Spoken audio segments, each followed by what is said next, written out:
오늘 말씀은 열왕기하 2장입니다. 열왕기하 2장 1절부터 18절까지 조금 길지만 열왕기하 2장 1절부터 18절까지 말씀을 우리 함께 또박또박 한번 천천히 함께 읽어보겠습니다. 시작.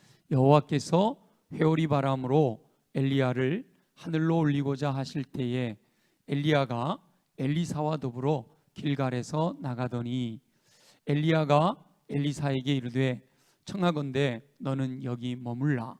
여호와께서 나를 베델로 보내시느니라 하니 엘리사가 이르되 여호와께서 살아계심과 당신의 영혼이 살아있음을 두고 맹세하노니 내가 당신을 떠나지 아니하겠나이다 하는지라.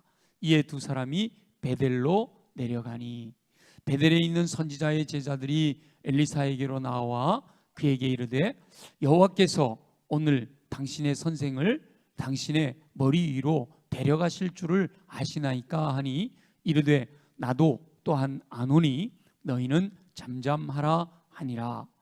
엘리야가 그에게 이르되 엘리사야 청하건대 너는 여기 머물라. 여호와께서 나를 여리고로 보내시느니라.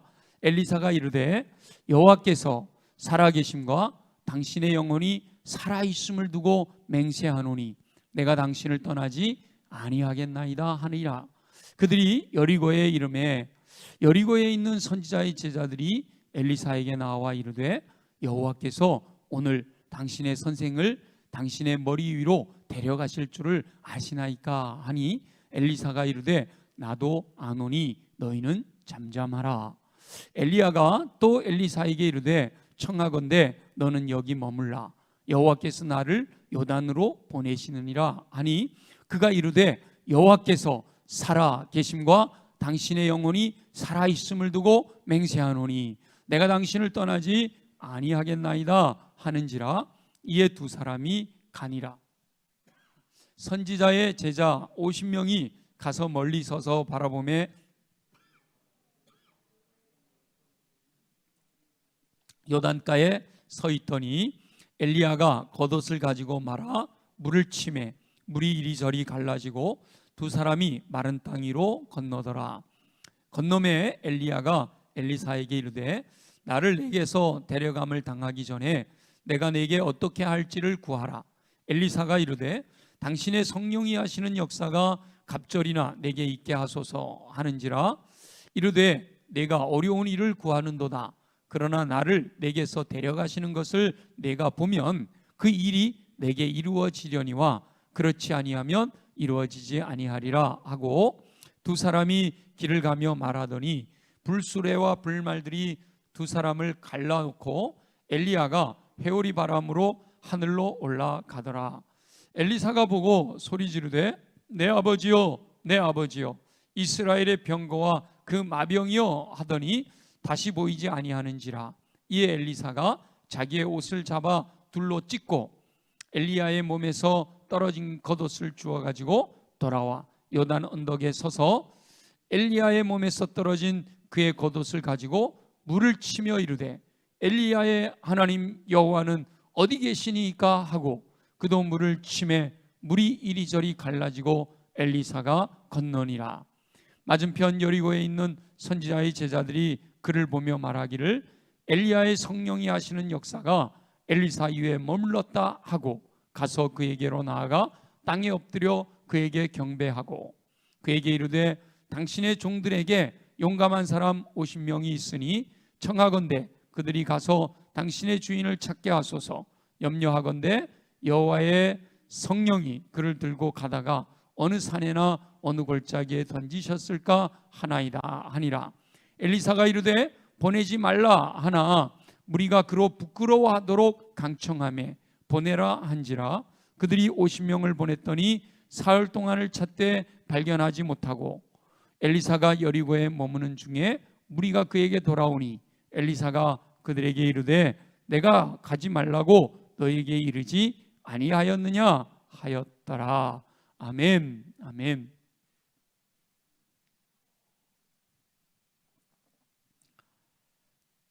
엘리사가 살고 있던 시대는 암울한 상황이 지속되고 있었습니다. 아합과 이세벨이 정권을 잡아 하나님을 섬기는 선지자들은 잡아 죽이고 바알과 아세라 선지자들만 양성하고 있었습니다. 엘리사는 극심한 가뭄을 온몸으로 겪었습니다. 가뭄이 오래 진행되면서 그것이 엘리야 때문인 것을 알 수 있었습니다. 엘리야가 하늘의 문이 닫히라 하니까 앞으로 3년 동안 비가 오지 않을 것이다 하였더니 그대로 되었다라는 이야기죠. 하나님의 선지자가 말하는 것이 능력이 있다라는 사실을 깨달았습니다. 엘리야 선지자가 행한 일에 대한 소문이 들려옵니다.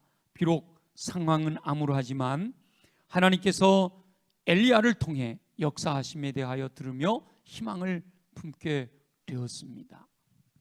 극심한 가뭄으로 인해 온 세상이 고통 가운데 있을 때 엘리야 선지자가 바알 선지자들과 갈멜산에서 대결을 한다라는 소식이 들려옵니다.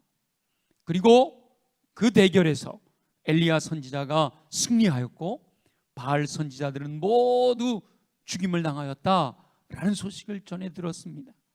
이제는 하나님을 섬기는 것이 자유로워질 것이다 라는 기대를 하게 된 것이죠.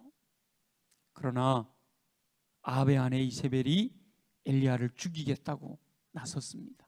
그 소식을 들은 엘리야가 이세벨을 피하여 유다를 지나 광야까지 도망했다라는 소식이 들려옵니다.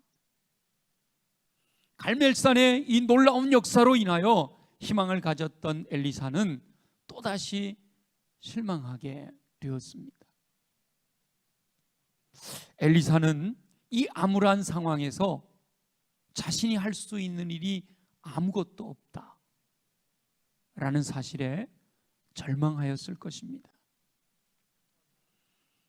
어쩌면 지금 저와 여러분도 암울한 상황을 살고 있습니다. 코로나19 바이러스의 창궐로 인해 더욱 참담한 시간을 보내고 있습니다. 육신의 고통과 정신적인 스트레스와 여러 가지 경제적인 어려움, 이거 말할 것도 없고 우리 예수 믿는 우리들에게는 예배를 자유롭게 드릴 수 없는, 처음에는 정부의 방역 정책으로 인해 예배를 드리지 못했잖아요. 드리고 싶은데 왜 못 오게 하느냐고 그렇게 우리가 정부를 향하여 항의를 했었습니다. 지금은 정부의 규제가 없습니다. 우리 교회는요 다 나오셔도 돼요. 30%까지 앉을 수가 있어요. 방역 패스, 백신을 접종하신 분들로만 앉으면 70%까지 앉아도 돼요. 우리 600석에 400명까지 앉을 수 있어요. 이렇게 규제가 없습니다. 그럼에도 스스로 예배 현장에 나오지를 못하고 있는 실정인 거죠. 오미크론의 강력한 전파력이 스스로의 건강도 지켜야 하지만 자신으로 인해 다른 이들에게 피해를 줄 수도 있다라는 사실 때문에 사람들을 만나는 것을 절제하게 되고 결국 사람들과 함께하는 현장 예배도 불참하는 결과를 낳게 됩니다. 그래서 이렇게 현장에 못 나오더라도 이렇게 실시간으로라도 여러분 계신 곳에서 예배드리고 있는 분들은 참 다행이에요. 그런데 이 오미크론 바이러스를 핑계로 내가 안 나가도 바이러스 때문에 안 나가는 줄 알겠지 라는 핑계 때문에 이 예배의 시간을 놓쳐버린다면 그건 너무너무 안타까운 일이에요. 너무도 아까운 일인 거죠.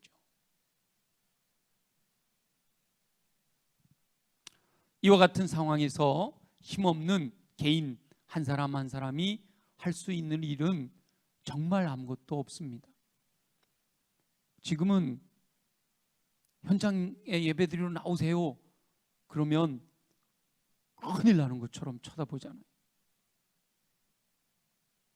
자신이 처한 상황에서 그냥 최선을 다해 경건의 삶을 살며 하나님께 간구하는 일 외에는 할 수 있는 일이 없어 엘리사처럼 저와 여러분도 절망하는 마음을 갖게 됩니다. 그런데 엘리사가 그런 절망하는 마음을 가지고 모든 것을 포기하고 있을 때 엘리야 선지자가 엘리사를 찾아옵니다. 하나님께서는 엘리야에게 엘리사를 찾아가 기름 부어 선지자로 세울 것을 명령하셨습니다. 엘리야가 호렙산 동굴 안에 있을 때 내가 어찌하여 여기 있느냐 하고 사명을 주셔서 다시 이스라엘로 보내시는데 첫 번째 사명이 엘리사를 기름 부어 너의 후계자로 삼으라는 명령이었습니다. 엘리사는 그때 밭을 갈고 있었는데 엘리야가 다가와 겉옷을 던졌습니다. 자신을 따라올 것을 요청한 거죠.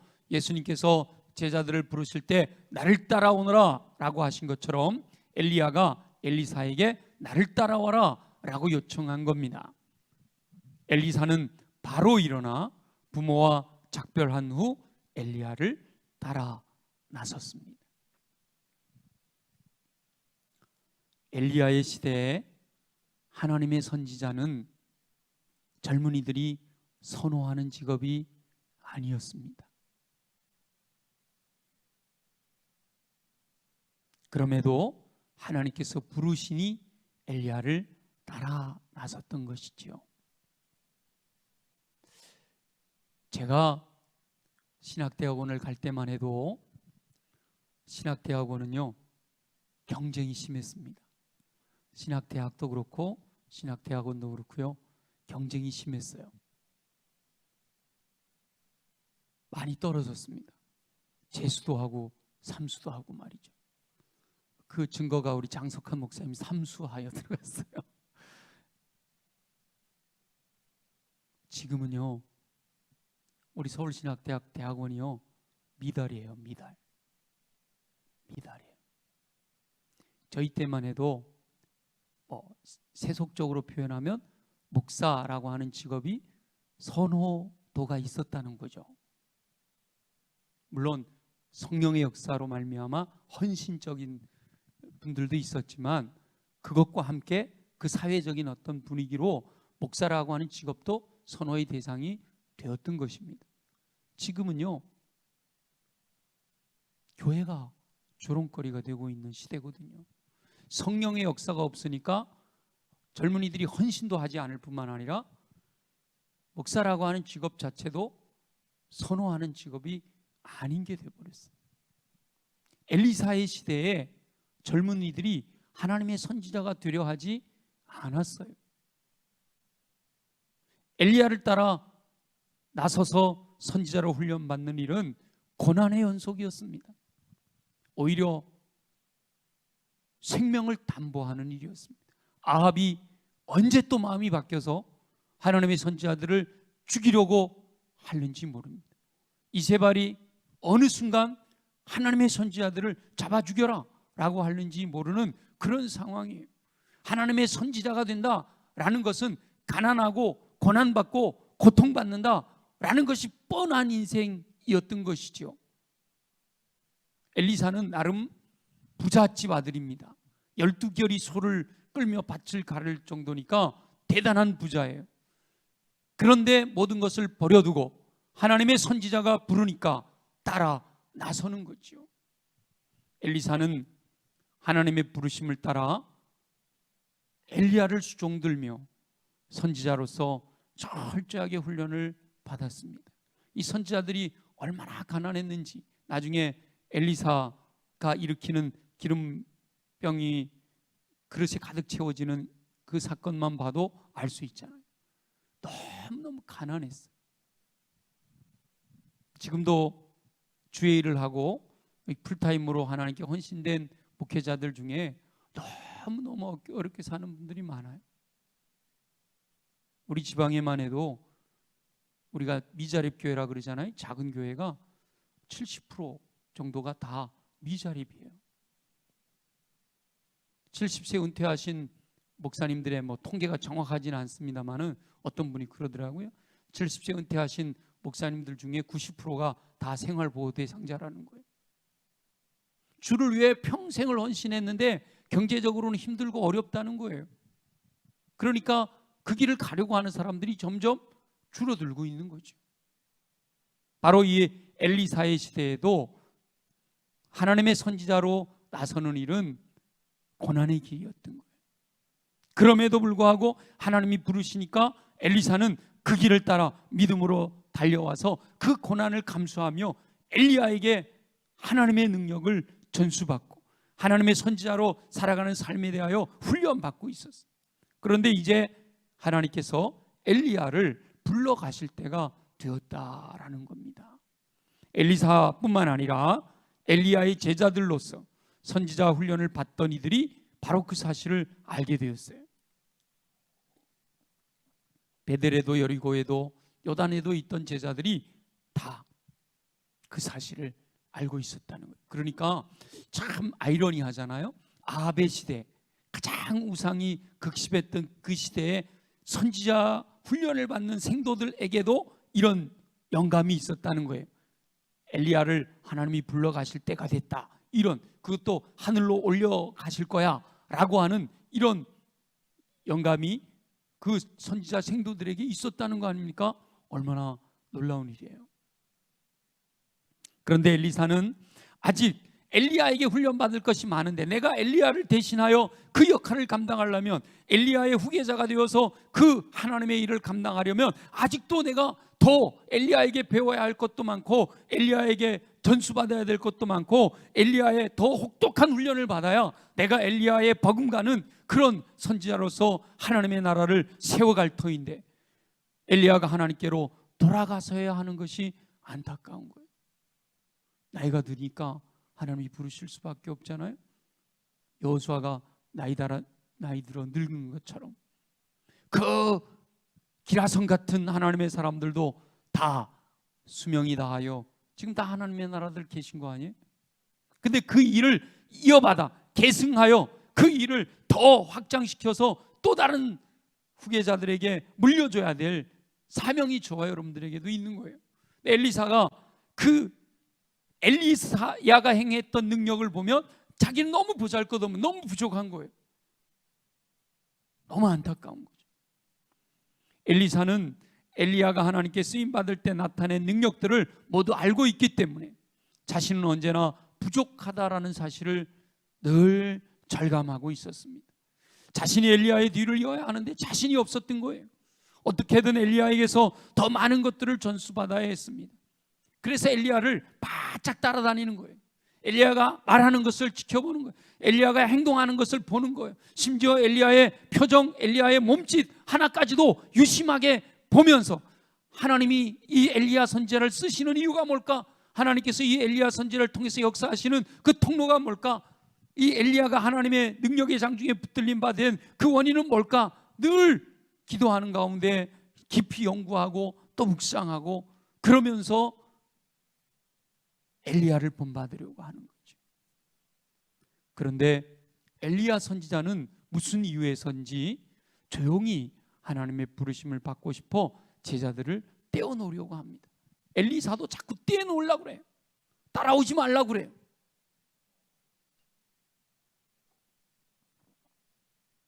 근데 엘리사는 엘리야가 하나님의 부르심을 받을 때까지 그 마지막 순간까지라도 엘리야에게서 하나님이 역사하시는 그 능력들을 본받고 싶은 거예요. 놓아줄 마음이 없는 거죠. 어떻게든 하나라도 엘리야의 능력을 더 전수받기를 사모하는 마음이 있었어요. 그러나 실상은 엘리야도 마음대로 그 하나님의 능력을 전수해 줄 수는 없는 거잖아요. 내가 하나님의 사람이라고 해서 내 능력을 가지고 함부로 누구에게나 줄 수 있는 게 아니잖아요. 이 능력은 누가 주시는 거예요? 하나님이 주시는 거예요. 하나님이 주시는 거라 하나님의 마음에 들어 하나님이 역사하셔야 되는 거죠. 엘리야도 그러는 거예요. 내가 줄 수 있는 게 아니로구나. 능력은 오직 하나님께 썰어가시는 것입니다.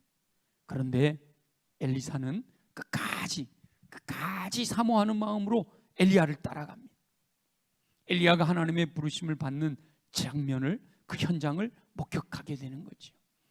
끝까지 따르는 엘리사에게 엘리야가 묻습니다. 무엇 해주기를 원하느냐? 그때 엘리사가 했던 이 대답이 오늘 저와 여러분의 기도 제목이 되기를 소망합니다. 우리 한번 성경 구절을 한번 읽어보겠습니다. 9절입니다. 다 같이 함께 읽겠습니다. 시작. 건너매 엘리야가 엘리사에게 이르되 나를 내게서 데려감을 당하기 전에 내가 네게 어떻게 할지를 구하라. 엘리사가 이르되 당신의 성령이 하시는 역사가 갑절이나 내게 있게 하소서 하는지라. 아멘. 엘리사의 대답이 이것입니다. 당신의 성령이, 당신에게 있는 성령이 하시는 역사가 갑절이나 내게 있게 하소서. 그러니까 엘리야에게서 역사하시는 그 성령의 역사가 이 엘리사를 통하여 갑절이나 역사하시기를 소망합니다. 이런 말이에요. 그러니까 성령이 하시는 역사가 갑절이나 내게 있게 하소서. 이게 오늘 저와 여러분의 기도 제목, 한 주간 또 우리가 부여잡고 기도해야 될 제목이에요. 여러분 금요일마다 함께 나누고 있는 말씀들 다 기억하시나요? 올해 2022년 들어서서 성령 충만한 기도회, 성령 충만을 간구하는 기도회가 되자, 그래서 금요 기도회를 빠지지 않고 이렇게 열심히 참여하는 분들에게는 반드시 하나님께서 성령 충만의 역사를 허락하실 줄로 믿습니다. 그 믿음 가지고 우리 함께 기도하고 있는 거잖아요. 보라 내가 새 일을 행하려니 이제 나타낼 것이라 말씀하셨고요. 너는 내게 부르짖으라 말씀하셨고, 구하라 찾으라 문을 두드려라, 예루살렘을 떠나지 말고 약속하신 성령을 기다려라. 근데 오늘은 뭐라고요? 성령이 하시는 역사가 갑절이나 내게 있게 하소서. 성령이 예루살렘을 떠나지 말고 약속하신 것을 기다리는데, 기다리면서 해야 될 기도가 뭐예요? 그 성령이 하시는 역사가 갑절이나 내게 있기를 소망합니다. 이 기도를 드리라는 거예요. 하나님은 우리에게 마음의 소원을 두고 행하게 하시는 줄 믿습니다. 마음의 소원을 두고, 마음의 소원이 일어나 그 소원을 가지고 주님께 구하면 구하는 대로 응답하여 주실 줄 믿습니다. 엘리사는 엘리야를 통해 성령께서 행하시는 역사를 봤어요. 엘리사는 이미 엘리야에게 발탁되기 전부터 엘리야를 통해 성령님이 행하시는 역사에 대하여 들었어요. 갈멜산에서 하늘로부터 불이 내리게 하신 엘리야의 그 놀라운 능력을 알고 있단 말이에요. 그 성령의 역사를 경험했기 때문에 엘리야를 따라다니면서 엘리야가 행하는 놀라운 일들을 목격했어요. 엘리야를 통해서 성령님이 하시는 놀라운 일들을 봤어요. 그랬기 때문에 그 당신을 통해 역사하시는 그 성령의 역사가 내게 갑절이나 임하기를 소망합니다 라고 구할 수가 있었던 것이죠. 결국 사모하는 엘리사에게 하나님께서는 구하는 대로 놀라운 성령의 역사를 허락하셨습니다. 엘리사가 그렇게 능력을 얻게 된 계기는, 물을 건너 엘리야가 요단강을 건넜고 엘리사가 다시 요단강을 건너왔더니 그 제자들이 엘리사가 원했던 그대로 대답을 하잖아요. 그 제자들이 말하기를 성령이 하시는 역사가 엘리사에게 머물러 있구나. 그 앞에 엎드려 절하였다. 엘리사가 확실하게 엘리야의 후계자가 되었구나 하고 선생을 대하듯이 거기 엎드려 절하였다는 거 아닙니까? 엘리사가 능력을 얻게 된 계기는 무엇입니까? 간절히 사모하는 믿음이었습니다. 당신의 성령이 행하시는 역사가 내게 갑절이나 있기를 소망합니다. 엘리야에게서 하나라도 더 얻어내기 위해서 끝까지, 당신이 어디를 가든지 나는 끝까지 따라갑니다. 그리고 하늘로 올려가는 것을 끝까지 지켜보았기 때문에 그 믿음을 보시고 그 사모하는 열정을 보시고 하나님께서 엘리야에게, 엘리사에게, 엘리야에게 있었던 능력을 부어주신 거예요. 구하고 찾고 두드리는 열정이 있었기 때문입니다. 낙심하지 않고 끝까지 간구하는 끈기가 있었기 때문에 따라오지 마! 그럼에도 불구하고 하나님의 살아계심과 당신의 살아계심을 두고 맹세하노니 나는 끝까지 당신을 따를 겁니다.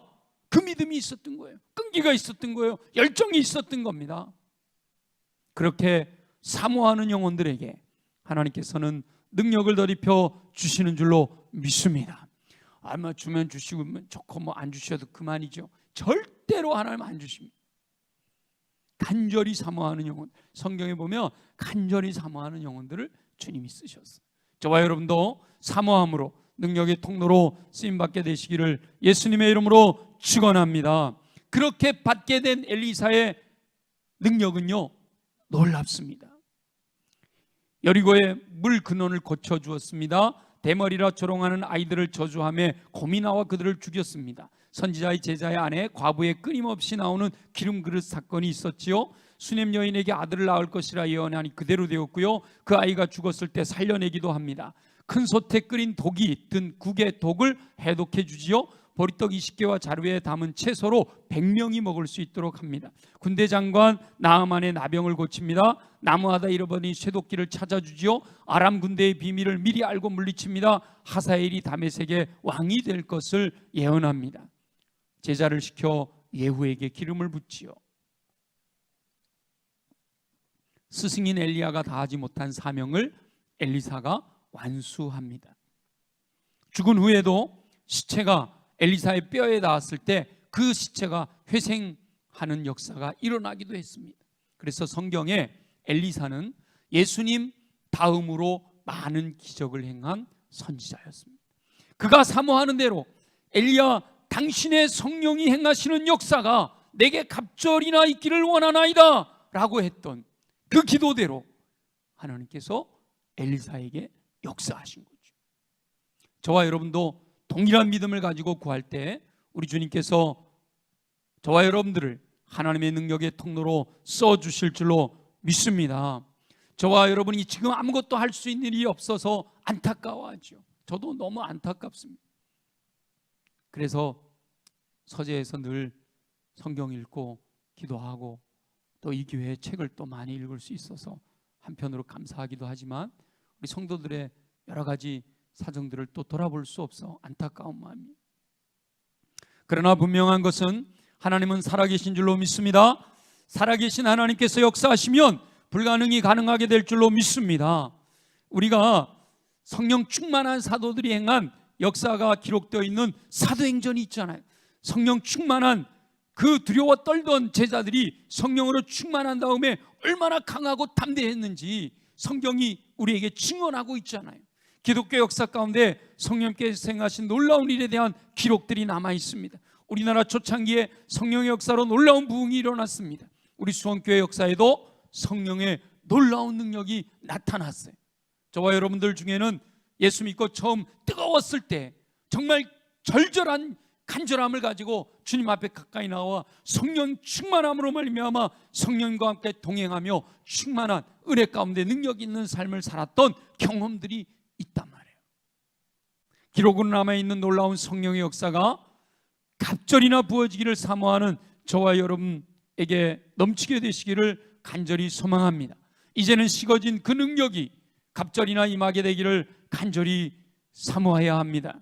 경험해보지 못한 분들은 간접 경험으로 성경이 기록된 대로 기독교 역사 가운데, 우리 한국교회 역사 가운데, 우리 수원교회 역사 가운데, 아니면 우리 주변에 있는 믿음의 사람들이 간증하는 이야기들을 듣고 그 간접 경험으로 성령의 갑절의 영감을 구하여야 하고요. 이미 경험해 보신 분들은 내가 이미 경험했던 것들, 그것을 뛰어넘는 갑절의 성령의 역사를 위하여 부르짖고 구하고 찾고 두드리며 간구해야 합니다. 의심하게 하는 악한 영을 물리치고 믿음으로 구해야 합니다.